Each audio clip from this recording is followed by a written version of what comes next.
ఈ ప్రజలకు కోట్లాది మంది దాహార్తిని తీర్చే ఈ యొక్క చెరువులను శ్రీమంతులుగా గొప్ప వ్యక్తులుగా ఉన్న వాళ్ళు వాటి పక్కనే ఫామ్ హౌస్ల పేరు నిర్మించుకొని వాళ్ళ డ్రైనేజ్ కాలువలు తీసుకెళ్ళి గండిపేటలో కలిపినారు.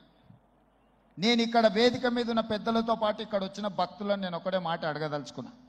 ఇవాళ వాళ్ళ విలాసవంతమైన జీవితం కోసం నిర్మించుకున్న ఫామ్ హౌజుల నుంచి వచ్చే డ్రైనేజ్ గండిపేటలో హిమాయత్ సాగర్ తాగునీటిలో కలిపితే ఆ నీళ్లు హైదరాబాదు నగరానికి తాగడానికి సరఫరా చేస్తుంటే వాళ్ళు నిర్మించిన అక్రమ నిర్మాణాలను వదిలేస్తే ఇక నేను ప్రజాప్రతినిధిగా విఫలమైనట్ట కాదా మీరు ఒక్కసారి ఆలోచన చేయండి.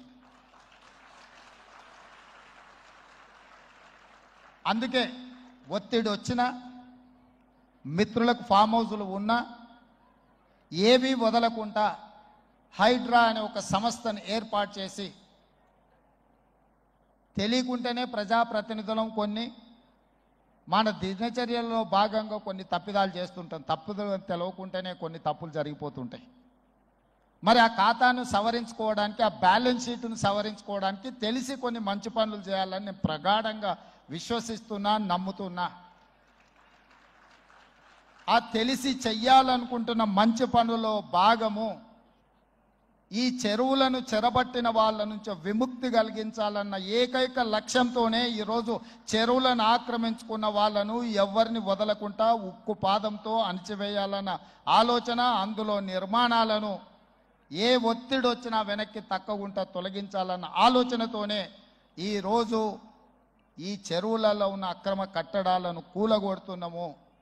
దీనికి స్ఫూర్తి భగవద్గీత అనే కురుక్షేత్ర యుద్ధ సందర్భంలో అర్జునుడు ఆయుధాలను కింద పడేసి రాజ్యం కోసం భీష్మ పితామహుడు, అదేవిధంగా కర్ణుడు, దుర్యోధనుడు, దుశ్శాసనుడు, నా సహోదరులందరూ ఆ పక్కన నించుంటే ఈ రాజ్యం కోసం వాళ్ళందరినీ సంహరించడం, వాళ్ళని సంహరించి రాజ్యాన్ని సాధించుకోవడం ద్వారా ఏమి ఉంటుంది, ఏం మనశ్శాంతి వస్తుంది అని చెప్పి అర్జునుడు యుద్ధతంత్రం నుంచి తప్పుకుంటా అన్నప్పుడు శ్రీకృష్ణ భగవానుడు బోధించిందే భగవద్గీత. చంపేదెవరు, చంపించేదెవరు, లోక కళ్యాణం కోసం నీ బాధ్యతను నెరవేర్చాల్సిందే. ధర్మం బ్రతకాలి, అధర్మం ఓడాలి అంటే నువ్వు యుద్ధం చెయ్యాల్సిందే అనే యుద్ధ నీతిని ఆ రోజు అర్జునుడికి బోధించింది శ్రీకృష్ణ భగవానుడు.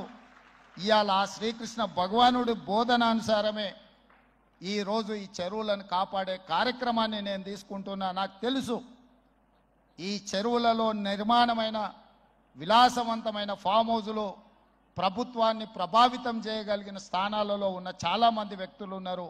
ప్రత్యక్షంగా ప్రభుత్వంలో భాగస్వాములు అయి ఉండొచ్చు, లేకపోతే సమాజం మీద బాగా ప్రభావితం చేయగలిగిన వ్యక్తులు ఉండొచ్చు. కానీ వాటన్నిటినీ నేను పట్టించుకోదలుచుకోలే. ఇది భవిష్యత్ తరాలకు, ఇది రాజకీయాలకు సంబంధం లేదు. నేను స్పష్టంగా చెప్పదలుచుకున్నా. రాజకీయాల కోసమో లేకపోతే రాజకీయ నాయకులను కొంతమందిని దృష్టిలో పెట్టుకొని చేపడుతున్న కార్యక్రమం కాదు ఇది. భవిష్యత్ తరాలకు, మన పిల్లలకు, వాళ్ళ పిల్లలకు వారసత్వంగా మనం అందించే సంపద ఈ సరస్సులు, ఈ నదులు, లేకపోతే ఈ రోజున్న ఈ చెరువులు. ఈ ప్రకృతి సంపదను మనం విధ్వంసం చేస్తే ప్రకృతి మన మీద కక్ష కడుతుంది.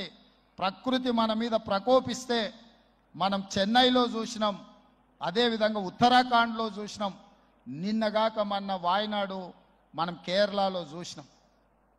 ఈరోజు ఇలాంటివన్నిటిని దృష్టిలో పెట్టుకున్నప్పుడు ఈ హైదరాబాదు నగరాన్ని రక్షించుకోవాల్సిన బాధ్యత మన అందరి మీద ఉన్నది. ఇది ఒక సుందరమైన నగరం.